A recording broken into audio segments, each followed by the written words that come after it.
We got to bring our A game tonight. If you're joining us fresh from hearing the episode with Chris and Janine, not one quack on that episode. We were on our best behavior. I like knowing that we can have people over. I agree. What I mean? Yeah, we can clean up the house. We're not nasty. No, we're not. We're not at all. I mean, no, we're actually very decent, kind people. Yeah. Yeah. So, hi, everybody. Hey, everybody.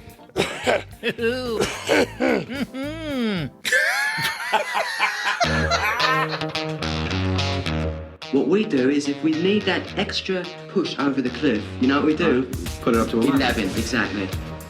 Welcome to Irritable Dad Syndrome, the official podcast of Autumn. That's right. Here are your hosts, Mike and Darin.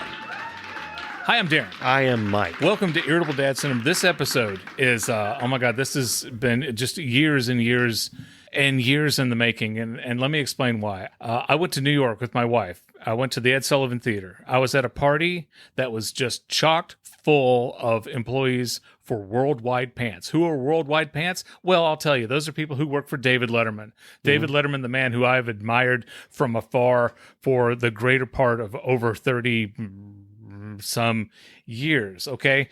And Mike Odell, the co-host of this podcast. Hi, Mike. How you doing? Hey. He went to Las Vegas to see his favorite band of all time, U2. You may have heard of him mention them before on the podcast. And the crazy thing is when they did their Disney special, It was with Letterman and U2, and we're like, oh my God, this is really weird how they came together for this. So U2 fans who are listening to this episode and heard you say Worldwide Pants, that was on the U2 and Letterman special. Yeah. So there's a bunch of younger U2 fans out there saying, oh yeah, Worldwide Pants. That was the one where the Santa Claus interviewed. Where Papaw came and interviewed those other Papaws. Yeah. Yeah. Can I interject real quick? Absolutely. I have a safety message for those of you out there. Okay. If you dislike when I talk about U2 or Darin talks about Letterman, just go away. There's two topics tonight. It's Letterman and U2. Yeah. That's it. And That's all we're talking about. We're looking at 2 episodes. Yes. Yeah. So tonight on this episode, I'm going to talk about the party that I went to in New York,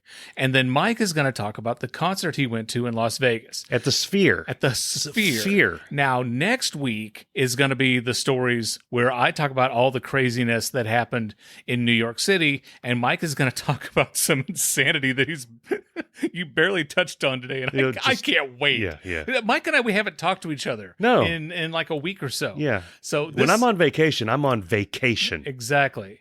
So anyway, that's what we're going to talk about tonight. Welcome to the show. Yeah. Want to mention that if you go to irritabledadsyndrome.com, you can download every single episode you have. And by the way, last week, we talked to Chris and Janine from WGRR. They're married with microphones. After their episode dropped, we got the most downloads in one day that we ever have. So thank you to all our new listeners. Thank you to our old listeners. I don't know if it was a coincidence. I don't know if they had to do with Chris and Janine. It proves that people aren't listening to the show for us.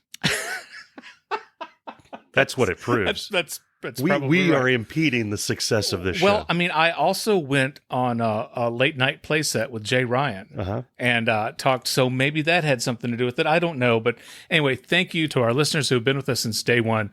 And thank you to our new listeners. Welcome to the show. Yeah. Another little addendum. Yeah. So we agreed. An addendum. Addendum. Yeah. That's the word for the day. We agreed that you're going to talk about Letterman first, and I'm going to talk about U2 at this Sphere. I'm going to include in there, for any U2 fans who happen to be actually listening to this, you're still with us, some tips. Some tips. Yeah. Some tips from a guy that's been there. So stay tuned. Okay. So here we go. Yeah. On our show in the past, we've had a gentleman on as a guest. His name is Mike Chisholm, and he is the host of the Letterman podcast. Okay. And I was the first guest on his podcast. And he and I have hit it off. We've become pretty good friends. And over the past couple of months, we've been talking about, doing more projects together. And he casually says, hey, you don't happen to be in New York on October 6th, do you? I said, let me check my calendar. No, I'm not. No, not typically. And he said, do you want to be? And I said, well, I mean, why? And he said, Rupert Jee, who is the owner and operator of the Hello Deli in New York City, right next door to the Ed Sullivan Theater, he's been on Letterman 400 and some odd times. Okay. He is retiring. He and his partner, May, are selling the deli. They're retiring. And the fine folks at Worldwide Pants are throwing him a retirement party, and the fine folks with Stephen Colbert said, hey, you're having a party. If you want, you can use the lobby of our theater. We know you don't work here anymore, but you can use this lobby. It's awesome. Yeah. Holy, they did not have to do that. No. And so the Worldwide Pants people said, thank you. So I tell Mike Chisholm, I said, you can't invite me to this party. I got nothing to do with Worldwide Pants. And he says, actually, I can. I already have. He said, you're on the list. And I said, are you me? He says, no, you've already been invited. And then I'm on the AFL, which is the Alt Fan Letterman page on YouTube. And over the past couple of months or so, I have become friends with Irene. Okay. She is Rupert's girlfriend. Okay. So Irene and I have got to know each other through chatting and this and that and whatever.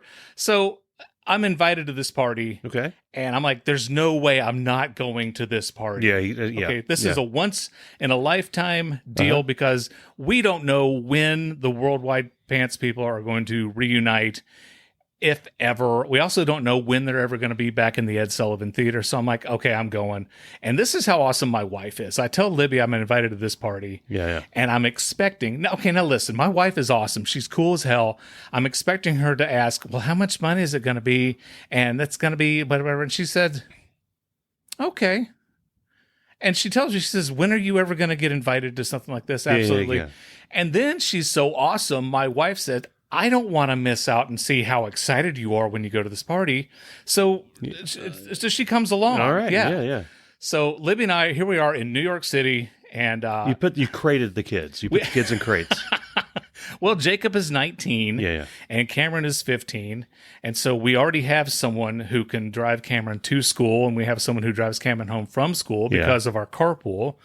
And then, Jacob knows where the refrigerator is. Cameron knows how to open it. He knows where the food is. Together, they can survive. Together, they're going to be okay. That's good. Yeah. And then, plus, my mom is in town. She lives here. In case there's any problems, mom can come. And then they've got the phone numbers of our neighbors who are awesome. By the way, I was going to say we would be here, but we weren't. You guys were not. You guys were in Vegas, coincidentally. Yeah. Mike, this was unbelievable. Yeah, I'm trying to equivocate it to something in my head, and there's really no way to equivocate what I experienced. That's what that word means. Honest to God. So I'm walking up Broadway, okay, and then I see the Ed Sullivan Theater, and now it says with Stephen Colbert, which is fine. Let me ask you this. Yeah, you're a comedian. Okay, sure. You're a comedian. Yeah, okay. I've done stand-up comedy before. I occasionally write a humorous little whim on my Facebook page. And I write the comedy on this podcast. You're a comedian. Okay, so thank you. What's it like to walk the streets of New York? And because you're walking the same streets of all the great, that was I don't know if it's I'm sure it still is. It's like where comedy is born. It really was. I mean, you got the Comedy Store over in was it L.A.? Los Angeles has the Comedy Store. Yeah. But in New York, a lot of you got George Carlin, Richard Pryor, Lenny Bruce, Eddie Murphy. Seinfeld. All the Saturday Night Live, by the way, like Bill Murray. You got all that. Well, Bill Murray got his start in Chicago. You know what? I don't care. But I really don't care. I'm just telling you that I know a little bit. He drove the Statue of Liberty and saved New York. He did. So he's a New Yorker. Yeah. No, walking through New York in itself was amazing because of not just so much the history of just the buildings, but yes, the people who have come through there, who have risen to great, amazing success on Broadway and nearby. Did you see the building that monkey climbed on back in the 30s? You remember that? The Empire State Building. Yeah, that was a big deal. Letterman used to say that he thought it was the entire state building because when you climbed up it, you could see the entire state. Okay. So years ago in the 90s, my buddy Don and I were in New York, and we went to the Empire State Building. Yeah. And we made it to the top. This giant monkey jumps out. Yeah. And Don says, what the hell was that? I said, that was King Kong, Don. Yeah. King Kong. You remember King Kong? Oh. I walk in to the Ed Sullivan Theater, and Mike Chisholm had gotten there earlier. Now, I have never met this guy in person. Yeah, how was that? It was great. Yeah. He is He's a super fun nice. dude. He is a fun guy. He Yeah. is super nice. His wife, Candace, is awesome. And Candace and Libby really hit it off. Okay. And so, but Mike Chisholm is a super nice guy. And he's really, really chill. So I'm standing there, I'm talking to Mike. And then who walks in early was Rupert Jee. Yeah. Owner operator of the Hello Deli. Yeah. And now I met Rupert in 96. Okay. Okay. And nicest guy in New York. I've told everybody that he is the nicest person that you will meet in the city of New York. He comes in and he is nervous because he's about to have this party. And, you know, originally he didn't want Letterman to do these segments. Fun with Rupert. He didn't want any part of it. He didn't want to be in front of people. He didn't want to talk to people or look at people. And the joke that Tommy Ruprecht said at his going away party was Rupert and May were literally minding their own business when the Letterman people came, forced themselves onto them, and thrust them into stardom. Yeah. So I met Rupert, and I met Rupert again, and I'm talking with him. He's super nice, and we talked for a little bit. And Mike, honest to God, in through the door starts walking all of these people from the Late Show with David Letterman who.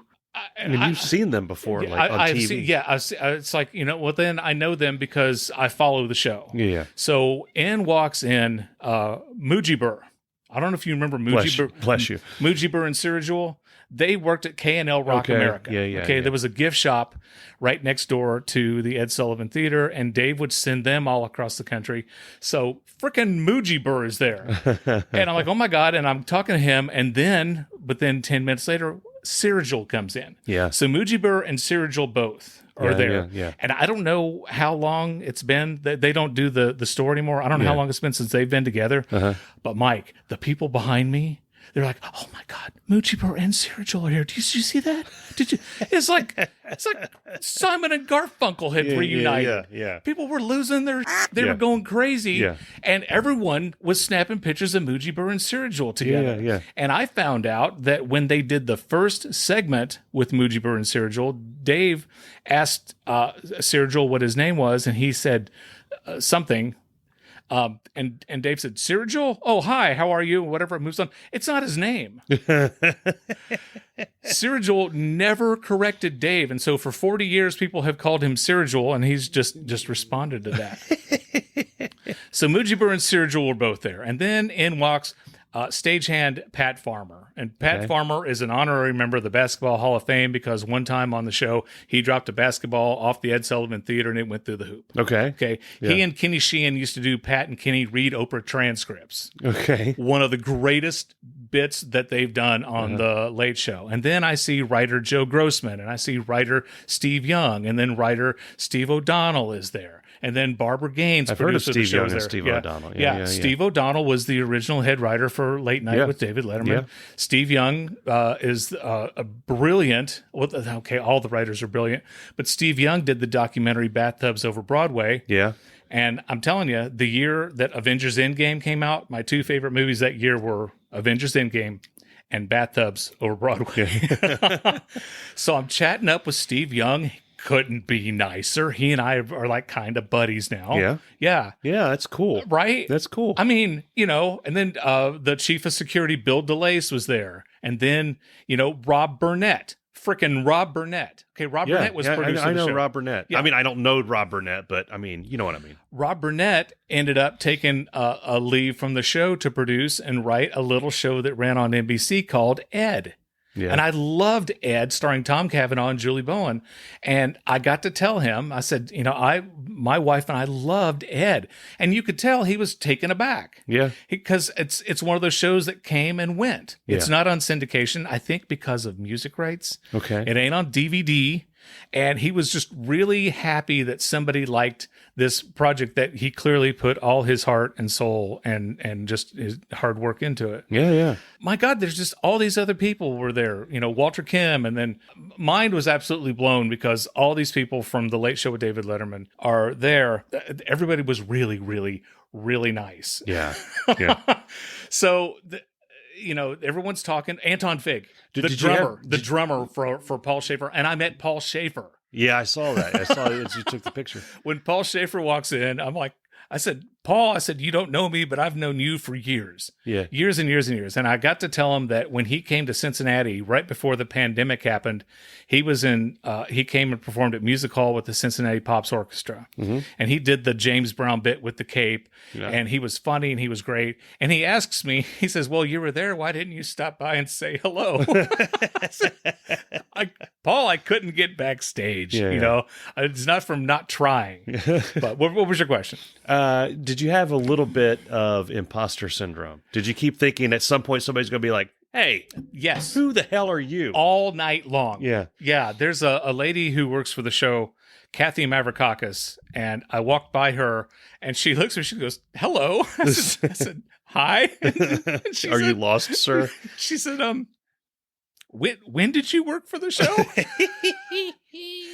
And I almost told her from 93 to 96. I was like next door to Sue Hum's office. You don't remember me? But I didn't. Tell her you're looking for the bathroom. Yeah, I told her, I said, I don't work, I never worked here. But I'm here. But I was you could. I was afraid that someone was going to tell me that I needed to leave. Yeah. Because I just did not work there. In between, there was me, Libby, there was a lady named Marilyn, and her husband, Nick. Marilyn is a super fan like myself, and they used to have these Letterman conventions, and a group of them would go and to the show, and then they could go around and see backstage stuff and meet some of them. Yeah. So Marilyn's a fan. She's not affiliated with Worldwide Pants. Don Giller was there. And some people that Rupert and May invited from the Hello Deli. Mm-hmm. I mean, there may be 10 people there or maybe more who didn't work for Worldwide Pants. Yeah. So it's just the night keeps getting more and more and more exciting. Mm-hmm. And every single person I met it couldn't have been nicer. I spent like 20 minutes talking to editors of the show. Mm-hmm. And I was talking to them about how they often had to pull out the clip of the monkey washing the cat in the sink. And they're like, yeah, we use that all the time. It's like we would sit there, we would edit this, 5-minute piece, and then we wouldn't use that, but we would use the clip of the monkey washing the cat in the sink, And they're like, hey, it was funny and it worked. So, but these guys were all badass, and I loved meeting them. So everybody gathers around, and they're going to do some speeches. And before they do the speeches, they say, we're going to do this trivia contest. And if your name happens to be the answer of the question, you're not eligible. And if you're Don Giller, you're not eligible because he knows everything about it. And then they said, so here we go. And they asked, I think the first question was, who traveled the most? Who traveled the farthest to be here tonight? Okay. And nobody was saying anything. By the way, they were giving away Rupert Jee Hello Deli t-shirts. Okay. And as soon as they said they're giving away those, I looked at Libby. I said, I'm getting one of those t-shirts. I will win a t-shirt if it kills me. Yeah. And they said, who traveled the farthest? And nobody was saying anything. Yeah. And I thought, well, it's got to be. I said, we came from Cincinnati. Yeah. And they're like, Cincinnati. Anybody care farther for Cincinnati? Matt Roberts, who is the head writer of the show, lives in London. It turns out London, England is farther than Cincinnati. Oh, well, it depends on how you fly. Yeah. If you go across if you via California and around, absolutely it's farther. Yeah. So Matt Roberts won that t-shirt. The second question was about one of the writers. The third question was who spent the most money at the Hello Deli, and that was Pat Farmer. And then they said there was one night on the show where the Hello Deli was used as their green room. Now, for people who don't work in TV, the green room is the area where guests wait before they go on the show. So one night they were using the Hello Deli as the green room, and in there was Johnny Cash, Waylon Jennings, Willie Nelson, and Chris Christopherson. And I'm waiting for them to say, name one other guest who was in the green room, to which I was going to say, Mary Lou Henner. Yeah. But the question was, what was their name as a supergroup? And I know this. Look, the Highwaymen. Yeah. And Walter Kim says, hey, Darin got it. And hey, good job, Darin. He throws a t-shirt to me. And I know there were people going, hey, what happened? Who the hell is Darin? Who is this Darin guy that we keep? Darin's that guy that was just looking for a place to sit and wandered into the Ed Sullivan Theater. So I got a free t-shirt. Darin's the reason they're upping security next year. Absolutely. Yeah. The next time Rupert retires, they're going to thumbprint and a retinal scan and all that. So I won a free t-shirt, And then they do a bunch of speeches, and David Letterman was not there. And I was waiting for a spoiler or something to hit. I know. I met David Letterman. Pull out the picture. We all hoped, but it makes total sense because the reason Dave didn't show, and we all were talking about this, even the people at Worldwide Pants, was that Dave didn't want to take away anything from Rupert because the focus would have been on him. Yeah. And so, he sent this videotape message that was hysterical. Okay. And I didn't record it. Because I thought, well, it'll be on the video, and it's not. So dumbass me, I didn't record it, but his video was very, very funny, and they gave trophies, and Colbert's people gave them an award. And did you mean Steve Colbert? Was Steve Colbert? Stephen Colbert was not there. Okay. Now the door that goes into the theater was closed. Yeah. And we weren't supposed to go in there. Somebody opened it. Yeah. And somebody said, "Hey, let's go in there." And I thought, what are they going to do? Fire me? Yeah. Yeah. So I went in there. Now, I haven't been in the Ed Sullivan Theater since 96, January of 96, when I went to see the show. And that's the night that I met Elle McPherson, and my buddy Don and I were on the show. And that moment forever lives in infamy. So, but I went and I sat near where I sat when I was on the show. And then Libby and I took some pictures, and it was all really, really cool. Well, before we left, Paul Schaefer sang a song that was written by Matt Roberts to the tune of Hello, Dolly. Okay. The lyric sheet that was on his keyboard, me, took that. Yeah. So I stole something. That's what happens when you get these Ohioans. At a party that I technically wasn't supposed to So you crashed a party. You went into a restricted area. I was invited. And you stole something. I stole something. No, here's the thing. So Walter Kim, who is the person in charge of Letterman's YouTube page, super nice guy. Yeah. He knew I was coming. And then Irene, who is Rupert's girlfriend, she knew I was coming. So everybody knew I was coming. I didn't crash. They knew I was welcome. And my God, they could not have been more welcoming to a guy who does not work for Worldwide Pants. Yeah. Okay. But I'm telling you, the folks at Worldwide Pants, thank you. You made my dream come true of meeting. That's awesome. I met all of these people who were, each and every one of them were responsible for making the show so entertaining and such an important part of my life. And I don't mean to get corny or anything, but it's true. It really is true. So that in itself was amazing. After the party was over with, Nancy... Did you get in a fight? Did you get in a fight with somebody? I did not get in a fight. She's like, "Guys, we've got to go," and she was shooing everybody out of the theater, and we left. And I'm looking, and I noticed that Libby's not with me. Okay, Libby had told me, she's like, "Honey, my feet are killing me." There were no chairs, so she went. She sat on some steps. The next thing you hear is like, she's like, "Guys, help!" They blocked her out. They left her in the theater. So we got Libby out there so that she wasn't a prisoner at the Ed Sullivan Theater. Yeah.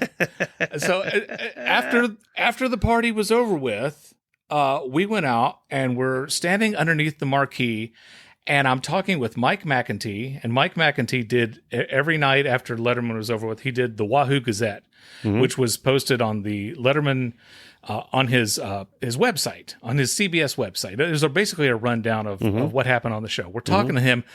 God, is he a cool guy? And we're talking to Jerry Foley. Jerry Foley was the director for Late Show with David Letterman after Hal Gurney retired.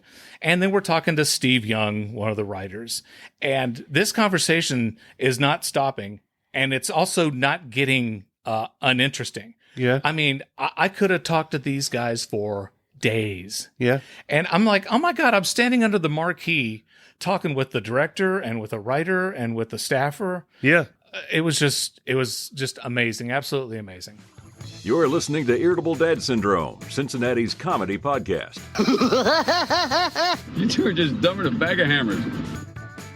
You'd think that would be enough. The next night, Mike Chisholm also put this dinner together, to which he invited Steve O'Donnell, Steve Weiner, who used to write for Letterman on Late Night. Steve Weiner is the gentleman who discovered Calvert DeForest, Larry Bud Melman. Okay. And Steve Young. So, and then Rupert and his girlfriend Irene, and then Steve Weiner's wife, me, Libby, and then Mike's wife, Candace. So the 8 of us are going to dinner at this place called The Mansion. Now, it's not a mansion, it's a diner. Okay. And it happens to be the diner where they film segments for a little show called Only Murders in the Building. Okay. With Steve Martin and Martin Short. Yeah. We're like, okay. This is cool, right? Yeah. So we're having this dinner. Steve O'Donnell orders breakfast. I'm like, well, I'm ordering breakfast. Yeah.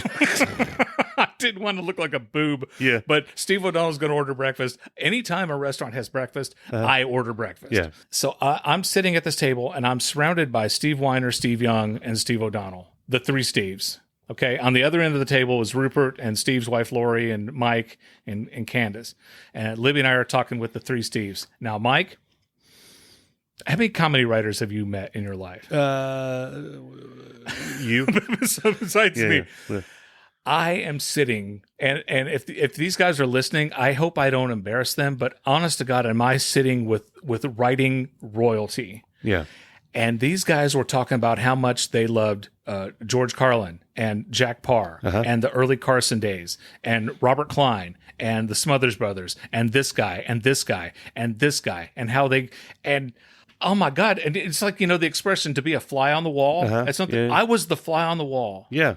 And one of the most hilarious parts of that night was when Steve Weiner brought up how much he loved Robert Klein. And I mentioned the song "I Can't Stop My Leg." Yeah.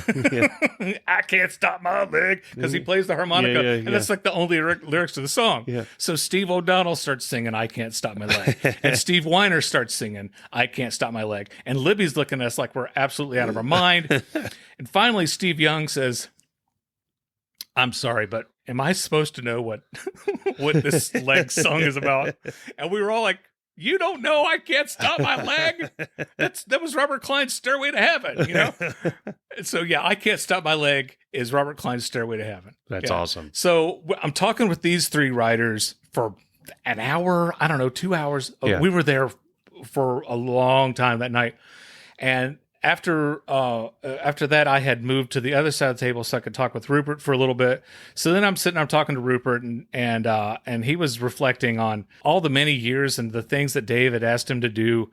And a lot of it he can't even remember. He didn't remember Johnny Cash being in his deli. Because I was like, by the way, thanks for the T-shirt that I won. I said, how cool was that with Johnny Cash being in your deli? And he said, "Oh, Johnny Cash was never in my deli." I said, Yeah, he was. He goes, "No, he wasn't." I said, "Rupert, I'm telling you, he was." So we had to call a guy, Don Giller, and then he sent us a freeze frame of Johnny Cash sitting there in the deli to prove to Rupert he was there. And Rupert's just like, "Have I lost my mind?" I'm like, "Yeah, you have."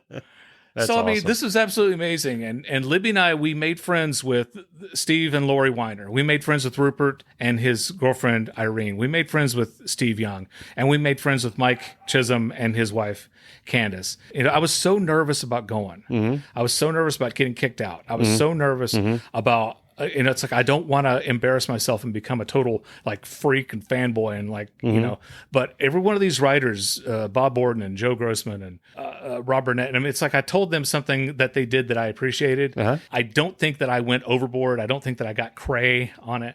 But I mean, I had to, because when am I ever going to have this opportunity again? I probably won't. So to Mike Chisholm, thank you again for inviting me and making this late show and late night fan. This was like a dream come true. And all the people at Worldwide Pants who had this party, thank you for not kicking me out.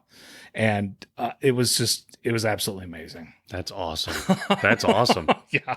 Steve and Lori Weiner, thank you for your friendship, and we're going to continue this. Lori has been texting and emailing Libby and I since we got home. Okay. So that's, what, it's cool just to make new friends, period. Oh, yeah. Yeah. That's awesome. I still can't believe it. This portion of Irritable Dad Syndrome is brought to you by Lotus Bischoff Cookies. Hi, I'm Dave Lay, and I love traveling. It seems like every couple of months I get the urge to visit people and places anywhere on this great planet. And that's why I'm a big fan of Lotus Bischoff Cookies. Whenever I'm flying and the stewardess asks me if I want a snack, I say, "Hell yeah, I want a snack," and make that snack a pack of Lotus Bischoff Cookies. Since 1932, Lotus Bischoff cookies have been made with all natural ingredients. They're crunchy, and that caramelized flavor has made them the preferred cookie of every major airline that serves snacks. Lotus Bischoff cookies. Now those are good cookies. Now back to you guys in the studio. So that concludes the Letterman portion of this. Mike, Side note, yeah. It's odd how Letterman and U2 have become intertwined. I don't know and we're how. friends and we're doing this podcast. Yeah. It's weird. It is like that doesn't happen. No, it's really, really weird that it happened on the exact same weekend that you went to Vegas. Yeah, but I mean, just the fact that we're fans of these things that have come together. Yes. Like Fancher's favorite band is Kiss. U2 and Kiss have never done a thing together. No, they have not. Yeah. It's more likely that U2 and Kiss would do something than U2 and Letterman. You know what I mean? It's like I know. It's like, I like Stephen King. Well, I like Paul Simon. And now Stephen King and Paul Simon are going on tour together. What the hell? Stephen King and John Mellencamp did a project together once. That's true. Yeah. That's true. So that was unlikely. Okay. But yeah. But no, it's wild that they did the Disney Plus special. Yeah. And then, because I remember when they were coming to the Sphere and you were asking, like, if I was interested in going. Yeah. And I was like, I don't think I'm going to be able to swing it. And I'm glad I passed. Yeah. Because you wouldn't have been able I wouldn't have been able to go to New York. So what we did is we divided and conquered. We had two unmissable events. And what we decided as a team was, Darin, you go to New York and do the Letterman thing. I will take one for the team and go do the Las Vegas Sphere. I know you were dreading it, so thank you. Yeah. So let me tell you this. Okay. So everyone knows. Well, not everyone knows. Well, everyone does know that U2 is my favorite band. If you don't know, where the hell have you been? Achtung Baby is my favorite album of all time. Yep. I've told of U2 or all time. All time. Okay. Yeah. Okay. And I've told many people, if I ever had a chance, if time travel became possible, I would go back and see one of the original Zoo TV tour shows. Right. And I probably still would. You have that going on. I've had, you mentioned your dreams coming true. Yeah. For this trip. I've had dreams for years. I've always wanted to, or I've had dreams of going out west, traveling a far distance to see a band, to see a show. Normally in my dreams, it's U2. Sometimes it works out. Sometimes we get there. Sometimes it's with Bess and the kids. Sometimes it's with Fanch and the guys. Sometimes it's like with different people. Yeah. But it's always traveling out there, going to the show and coming back. So then when they announced that they're going to be doing a Vegas Sphere thing, so your conversation with Libby about the Letterman thing was, well, I think you should really go. My conversation was, we're going. We're going. I'm going. There was no question. Yeah. And I honestly, I have more fun if I'm at a concert if Bess is with me. I just do. Yeah. And we can't just leave the kids here. We can't. Both of them aren't crate trained as much as you would like to. But then I see this. This was kind of like a once in a lifetime thing. Yeah. I want them. Let's come. They'll come out. Well, how are we going to afford? We'll figure that out. We'll figure that piece out. Yeah. We'll start with we're doing it. That's what we said. We'll figure it out. Yeah. We're doing it, and then we'll figure all that other stuff out later. I'll let you know when we figure that part out. Anyway. We go out there, and you and I have already agreed we're going to talk about the trip and everything and the surrounding stories on the next episode. Yeah. Some of them intertwine a bit. Okay, that's fine. So part of the experience going out there is the zoo station. So for those of you who've been living under a rock for the past year, there's a new thing in Las Vegas called the Sphere. You keep using the word. I don't think it means what you think it means. I don't think that's how you pronounce it. It's Sphere. It's the Sphere. Sphere. Yeah. So what it is, in essence, is when you go to a concert now, you're going to an amphitheater, you're going to a place like a sports, like an arena or a stadium, right? Something that wasn't designed for music. It was designed for sports. Right. And they just put music in there because they can seat a bunch of people. Right. This place, they decided, let's build a thing that's specifically for art and music and those type of things. And what can we do? How can we do that effectively? So the whole thing on the inside is a screen, all of it, including the stage, which blew my mind. And then the whole outside of the Sphere is a screen. And so there's been a lot of videos of the emoji thing. I was the smiley face. I lucked out, and the dude, like the little emoji thing, smiled at me when we were going up. And I was like, I got a picture of that. That was awesome. That was awesome. So anyway, that was being built, and U2 was approached to open it. And I'm like, oh my God. And then they said, we're doing Achtung Baby, and we're going to this is Zoo TV. We're doing that again. I'm like, I'm all over that. It's attached to the Venetian Resort. Okay. And inside the Venetian, they have a thing called the Zoo Station. So Zoo Station is the first track on Achtung Baby. Right. So they named it's like a little U2 museum. There's a store in there. There's a bar called the Fly Bar. Just the act of going into the Sphere and into where you go, it's streamlined to get you in there and to give you an experience as you're going. And the closest thing I can compare it to is Disney. You know, in Disney, when you're in line, you're in a long line for something. Yeah. It's like a themed ride, like Space Mountain. There's, everything there's stuff to look at and things that are getting your attention as you're going in there. Right. So as you walk in to the Sphere, there's this blue glowing. Everything has a blue glow to it, like those lights back there, all over the place. Yeah. And there's a muzak or an ambient kind of U2-y thing going on with like little snippets of U2 songs coming in and out. I learned later that was put together by the band collaborator, Brian Eno. He's been working with them for most of their career. So he kind of put that together. Nice. In his spare time. Yeah. On top of that, if you listen to Achtung Baby, it starts with the edge guitar. That thing. Yep. I love that they did this. The Sphere is mostly quiet. It has a little, space. There's like a helmet, image. There's U2, UV. And then randomly, it will change to fire and lightning.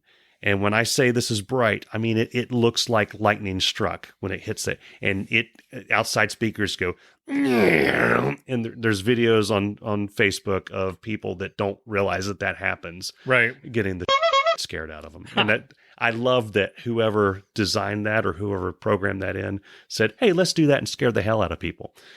So inside, when you're in there, you're going through all these blue hallways. We go through the metal detectors, all those things.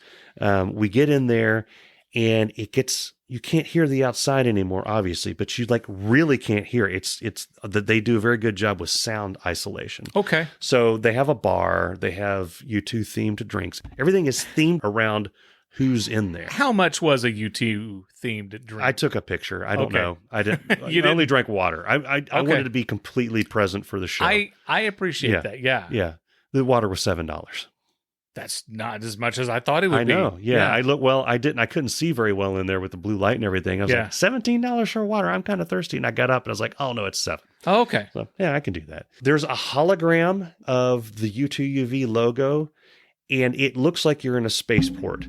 There's escalators going up and around to go up to the upper sections, but it's put together to look, it seemed like it was important to them to look cool as well as effectively get you up there. Yeah. Everything looks cool. Yeah. And I kept reminding the kids and Bess, we kept reminding each other, this is new. Like when we went was the 4th show. So I told Andrew, there's only been 6 buttocks that have sat in your seat before. So it's all new. Gotcha. Everything, so it's like the bathrooms are spotless. Yeah. Everything is just amazing and spotless and shiny. They have this ambience thing going through. And then I noticed everything was blue. And I mentioned it slowly starts to shift over to pink and red. Okay. And then comes back to blue. Right. And then it's trippy. I knew we were about a few minutes away from the DJ. They had an opening DJ for a half hour before they come out.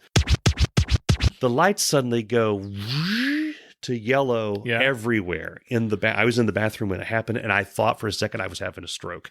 Okay. And then they go back down to the blue, and it has a little sound that goes. Was it the same DJ who opened up for Sister Hazel that, no, I don't even know went into Wildfire? And I doubt it. And I don't know. Okay. The weirdest thing and the coolest thing, when we were in that lobby outside, you go through. They have little hallways going in. As you walk into the lobby, you can see the gates to get to the different sections that you're in. Yeah, where you are. They're almost all visible at once. It's like, oh, we're in section 110. We're right there. If we were in 101, we're right there. You can see 205 up there. Like you can see everything. It's not like you're walking. You like walking around arena. Yeah, it's not that. You can see everything. I was like, that was my first. When I mentioned everything's kind of streamlined. It's like, wow, that's like 50 feet that way. And we're in the Sphere. Mm-hmm. So it was like, we got to have a look at this thing. We walk and they have these big velvet curtains hanging in the hallway. Yeah. You go past the velvet curtain, you go past another one, everything gets like stupid, like disturbingly quiet. Like, you ever been in a listening booth where your hearing tested? Yeah. It's like that when you're in between the curtains. It's like, whoa, I can hear my heartbeat. And then you go through and then you hear the sound of the crowd inside the sphere and you see the sphere. So they had on the inside, I'm sure people have seen videos, there's a concrete wall that they have projected on the inside, or is on the screens. Because when the show starts, they kind of break the wall open and it splits, and that starts the whole show. Yeah. But it was like, we just stood there for a second, like, wow. Yeah. And then I was like, okay, we got to go down to our seats because I'm not sure if we're under the overhang or not. We went down. The overhang was like literally right behind us. Yeah. So it was like, if we look a little bit behind, we can see it. But other than that, it was like, okay, we're good. Because I was on the U2 Sphere Facebook page. I got off that because it's toxic. Oh my God. These people hate the general admission line. They hate people who stand. They hate people who sit. They hate people who are buying a shirt. I'm going to talk about the general admission. I'm going to talk about the general admission line here in a bit. Yeah. But so we're amazed. And then I had to keep going out. I did not plan my hydration well that day. We'll talk about that on the next episode. Okay. But I was peeing constantly. And then I was like, oh my God, I'm going to be peeing all through the show. I'm going to miss half the show because I'm peeing. So that was in my head. But I went back and forth. So I went back and forth. I'm glad it's not just me. I went back and forth like 5 times before the show actually started. I didn't pee at all during the show. Yeah. But each time, that curtain thing, it was weird. That's how I was like, I'm going through like a weird time warp. It's everyone, I don't care who's playing, everyone should go to the Sphere at least once to experience. You can literally, in between the two, you can't hear in the Sphere and you can't hear the crowd out. And then you go past that second curtain and the crowd sound with the ambient music hits you. It's really interesting. Yeah. Anyway, go in there, the DJ comes on. It's a dude in the little U2 Trabant cars, the Achtung Baby Trabant cars. Yeah. He's in like a neon one. And it's kind of a cool way that they time how long he's playing. It drives through the general admission. He didn't run over anybody. But once he gets to the other side. That's extra. Once he gets to the other side, that's how you know it's time for them to come out. So he's got everybody pumping. They're playing 80s music and like late 70s disco. Okay. And I'm sure people have seen videos, so I'm not going to go through the what you've already seen in the videos. But one thing I will say is the big thing in my mind was, how are they going to kick this off? Are they going to repeat what they did for Zoo TV? Zoo TV, when it started back in the 90s, was different than what you see on the DVDs because they didn't know that it was going to be as big as it was. Right. So it started as an arena show that turned into a stadium show. Okay. And the way they started the first shows was Bono came out by himself and did like a chant type thing, a solo song, and then he would stop, and then Edge went and started with Zoo Station. They did that. That's how they're opening the Sphere shows. They all come out onto the stage together. Right. Then Bono walks to the corner of the thing and does that. And you talk about chills for a YouTube. I was like, damn, they're doing that, and they know that. Maybe they don't, but they should know that very few of their fans will pick up on that how special that is, how cool that is to start this out that way. How many times have you seen them? This is my 10th. Your 10th time? My 10th time. Okay. Yeah. And they do pretty much a unique show every time. Yeah. Because I remember... And they change how they play the songs. They didn't play the songs. Some of the songs that they played when you and I saw them, Joshua Tree, they played the same songs. They played them a little different. Kind of like Sounds of Surrender. Not that different. But Songs of Surrender. They mess around. Well, you mentioned when I sent you guys that live Achtung Baby, The Mysterious Ways, how cool that sounded. Yeah. They changed things up. No, because I know, and this is a pale comparison, but I saw Van Halen on 2 tours. The OU812 and then the For Unlawful Carnal Knowledge tour. The only thing different between the 2 shows was their opening number. And then it was the same concert. Yeah. Now, I mean, okay, it's pretty cool. Yeah. But I'm like, guys, it's the same show. Yeah. Like song per song. So that's interesting you said that because our show was the first one where they changed the set list. Okay. So they still played Achtung Baby. Yeah. But the way they're doing the show is they'll play the first part of Achtung Baby. Then they have a section in the middle where they're going to highlight an album, and they play like acoustic. They and did songs some of rattle and type hum things. Yeah, they've been doing rattle and hum for ours. Bono made kind of a joke. He's like, "Oh, we've been doing Round Hum. Now we're going to do greatest hits," and laughed a little bit because that's not really an album, but that's what they did. Yeah, and then they finish out Achtung Baby, and then they come in with the other songs, and there's a theme to it that you don't see unless you're watching the whole thing on YouTube, which you shouldn't do. You should go to the Sphere and experience it. Yeah, tickets still available. Yeah.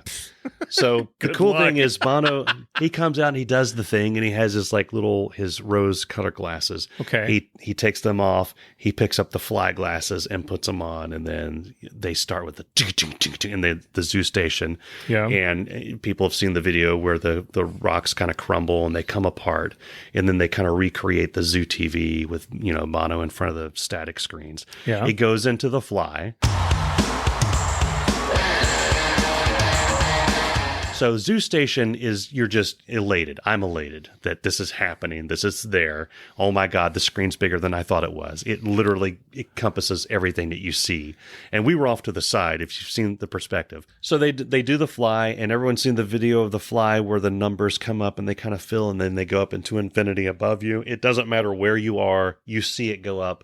And if you're like me, part of you is like, that's really cool. And then another part is like, how are they doing that? Like, I'm way over here on the side. It shouldn't look as good to me as it does to them, but it does. It's really cool. Yeah. And then it flattens out, and they somehow make the sphere into a square or a cube. Okay. And that's weird.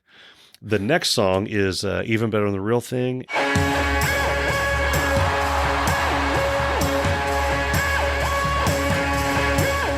And that's the one I got vertigo, and I almost fell over the seat in front of me. Oh, wow. And I was not expecting that because I saw what they do. So the entire screen becomes this revolving thing. It looks like the sphere is rolling. It's hard to explain, but if you've seen it, it looks like stages are coming down in front of you. Well, the effect of it is the sphere is rolling backwards. If you look at the images on the screen, you're fine. If you look down at general admission or something that's stationary, and you can still see some of that screen, it'll mess you get up. vertigo and you pitch forward. Literally, I pitched forward a couple of times. I had to grab the seat, and my stomach did like a thing, like right when you go over the drop in a roller coaster. Right. And I had to, but that was really cool. Yeah. I'm not going to go song by song. So people who are like veering off the highway, what I will say. And then on the first song, Ed was playing the guitar and Bram was kicking on the drums. Yeah. So there's a side note. I will say that people reporting back in the first couple of shows, they said the first show, Bram looked like Bram is the drummer the that's filling in for Larry Mullen, who's recovering from injuries. Don't call him their new drummer. Their fill-in drummer. He's their fill-in drummer. Yeah. He is not a new drummer. Reports and videos show that Bram looked like he was about to puke the first night, which you can imagine. I mean... Yeah. I mean, come on. So one of the staples of U2 is that they've been together. Yeah. Like, they are the longest running...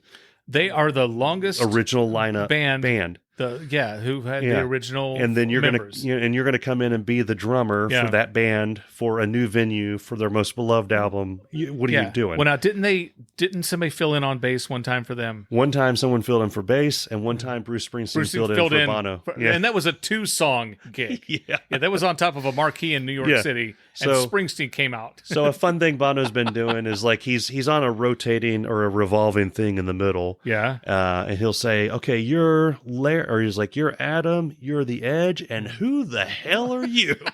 But did he do it? No. Oh, okay, yeah. Adam was working very hard. The whole band was working really hard to make Bram feel welcome. They kept going over to him. Good for them. And there was a part of the show, they did Pride, which is the first time, I think it's the first time they've done Pride on the tour. Right. That's what it said on the thing. Yeah. So Bono asked Bram, I guess Bono's been asking Bram a question every night. So he asked him, what was it that got you, you're a student of Larry, like what got you into him? And he played the part of the Pride beat. Right. And he's like, should we do that? Should we play that? And he did it. And there's a part that's, I don't know drumming, but apparently there's a part in there that's a little tricky. Yeah. And he did it. And Edge came over and, high-fived him right after he nailed it. And it was really cool. The whole band came around, hugged him. If you watch a lot of U2, which I will say that I have, Adam and Larry are always together. Like, they're the rhythm section. They're in the rhythm section. Yeah, the bass player and the drummer are supposed to be. the bass player, he usually comes back to Larry a few times during the show. I noticed that he was going over the Bram like multiple times during songs, a few times, getting things kind of back and then coming back over. So Adam deserves an award for something after this show, because he was really holding that together. I think he deserves an award for being the most badass. The white hair, dude, he is rocking. He is looking the most rock star of them. Oh my God. So Bono for the longest time had the most rock star look. And now Bono looks like a grandmother. Yeah. No offense, Bono, because I know you listen to the show. I still love you. Yeah. But yeah, Adam does look like a badass. And here's something that'll make you appreciate Adam just a bit more. I watched an interview with him, and I'd never noticed this. As long as I've been a fan, I've never noticed this about their music until I heard him talk about it.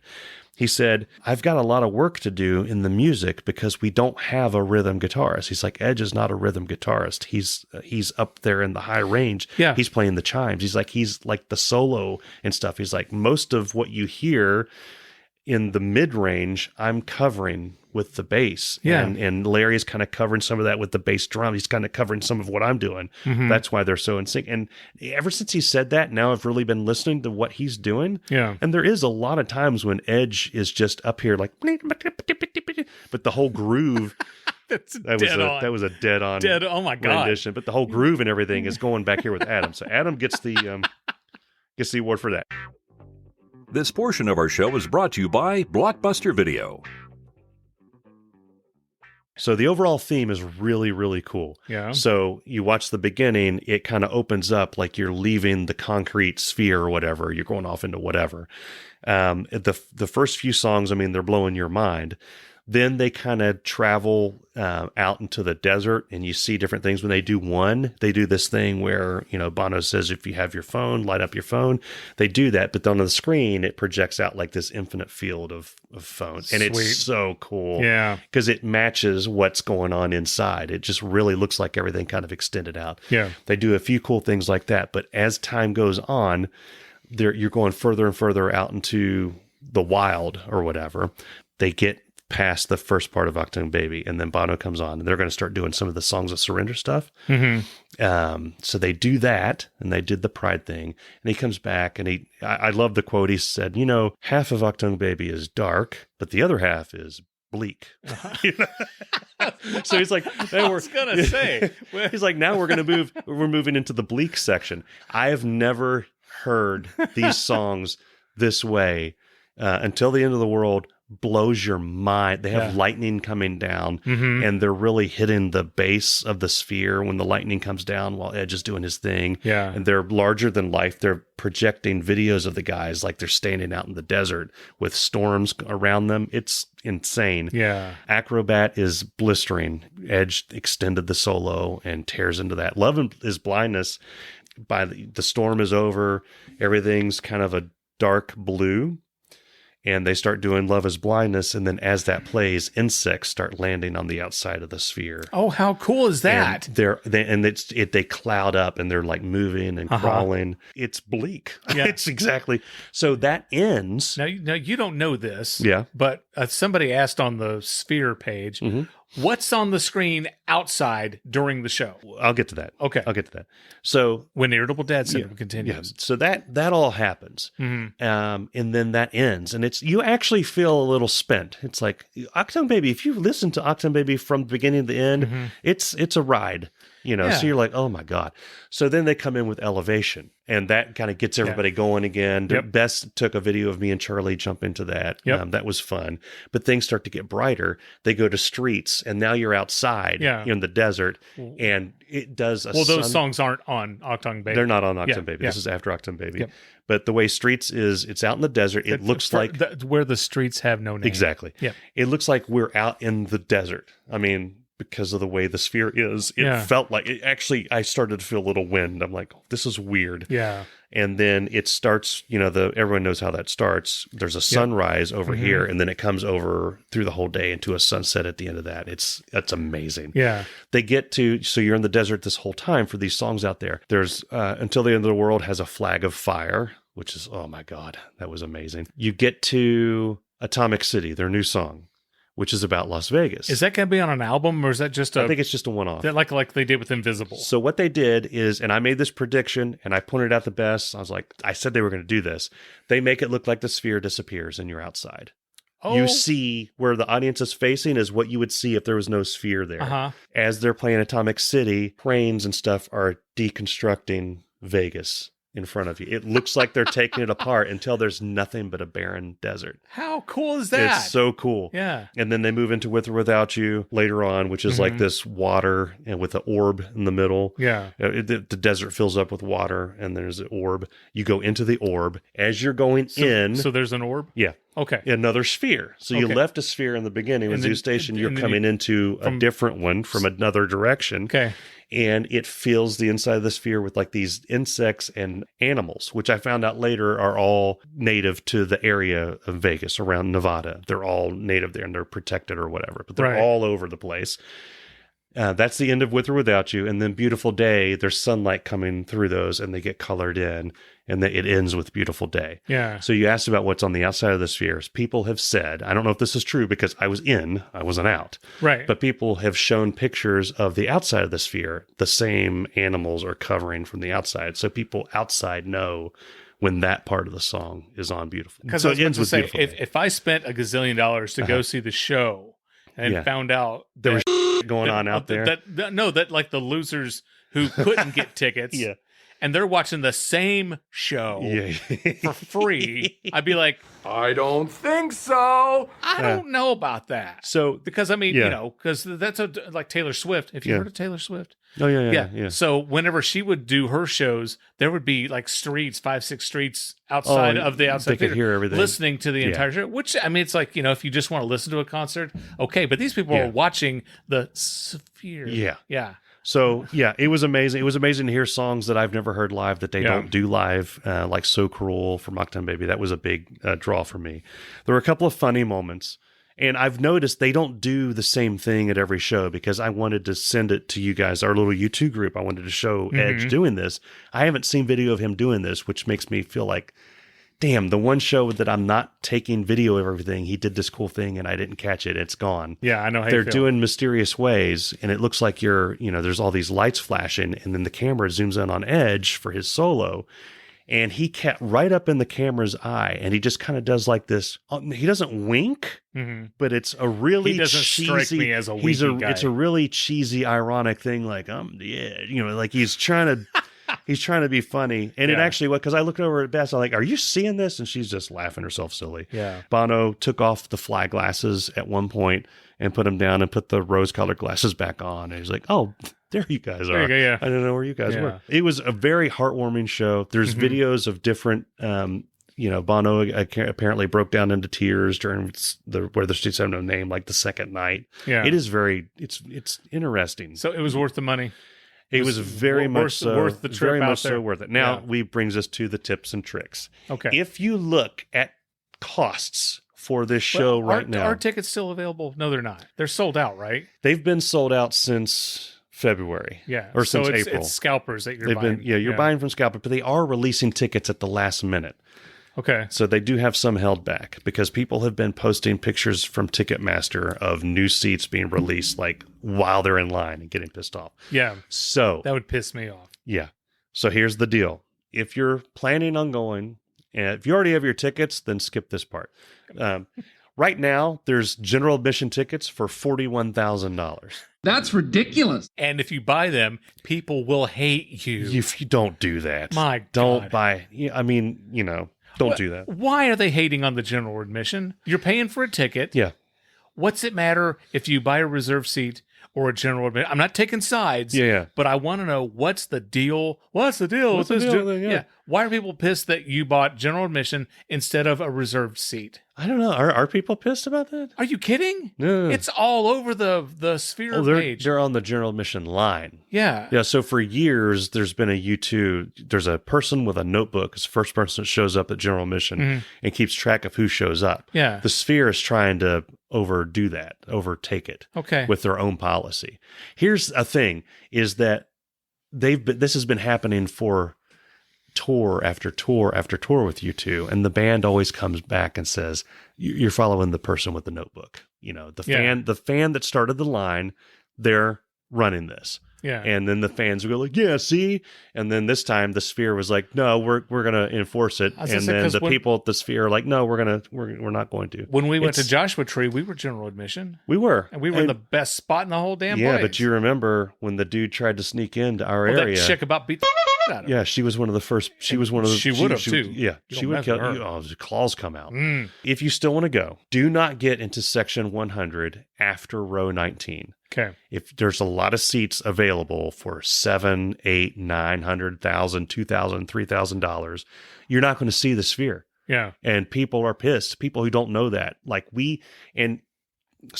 we were there, we went back to those sections just to see, is it really that bad? It's really that bad. You can see less than what you can see at a normal concert. There's people. Why would they do that? Why would they do that? You're stealing my act. There's people on there, and these people are insane. Yeah. They're like, well, you can still see the band, and that's why you're here. No, it's not. You were here to see the you're band. Here to see the band and the Sphere. Or the band and the Sphere. And the Sphere. And U2. All three of them. You didn't fly out to this new venue to not see the new venue. Yeah. You know what I mean? Yeah.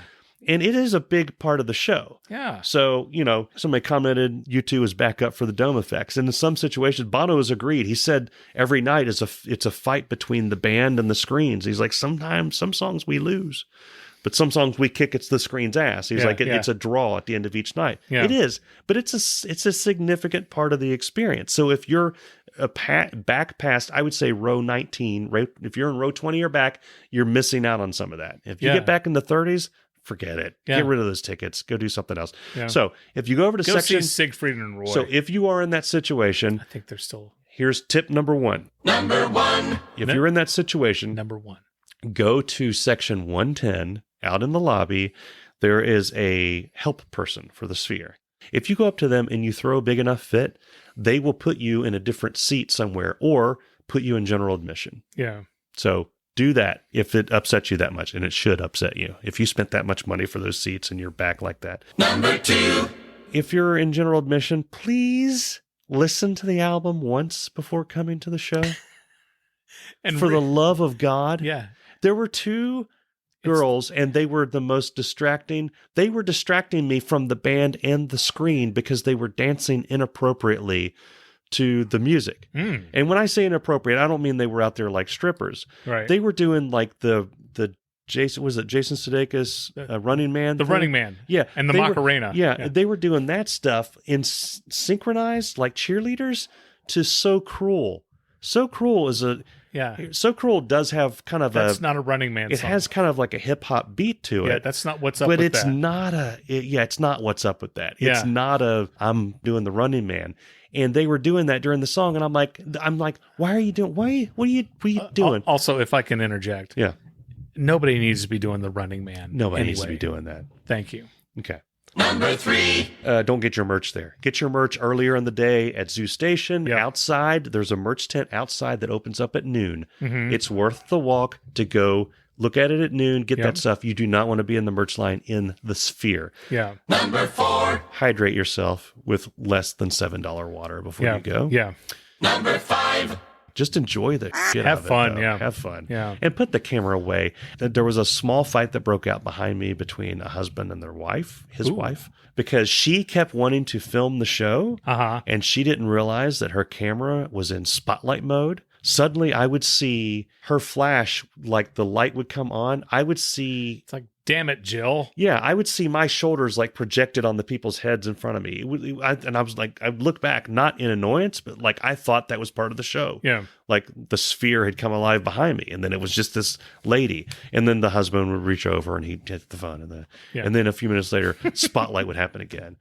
And then again, and then again. And then finally you just hear from behind you, damn it, Jill. And then you didn't see it anymore. Yeah. It's like, just be careful with your phones, people. There are so many videos out there. Yeah. There's no reason. There's no reason to record now. You can watch someone else's video. Yeah. I took someone else's picture, the picture on my Facebook. Yeah, it's awesome. The thing. Yeah. I did take that. Yeah. But damn, it's awesome.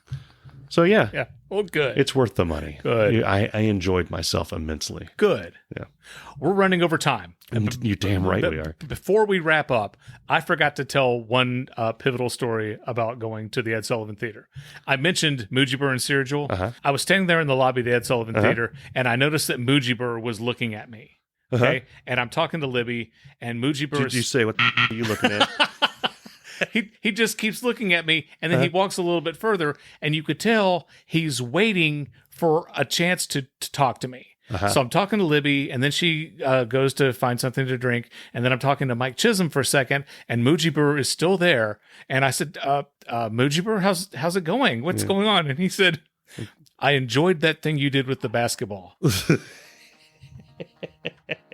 And I said, what? He says, the bit you did with the basketball, I thought that was funny. Oh, yeah. And I said, Mujibur, I'm sorry, but I think you've got me confused with somebody else. He goes, oh, okay, and then he walks away. Okay, that's good. That's good. Yeah. We're going to post the fine folks at Worldwide Pants. They have Dave Letterman's YouTube page, and they made a video of the entire party. It's about awesome. 40 minutes long, and if you watch, somewhere in the middle, you'll hear some guy say Cincinnati. That was me. You'll hear Walter Kemp say, hey, Darin won the shirt. That's the Darin he's talking about. And at the end of the video, you'll see this giant group photo, black and white photo of all the Worldwide Pants people, and I am in it.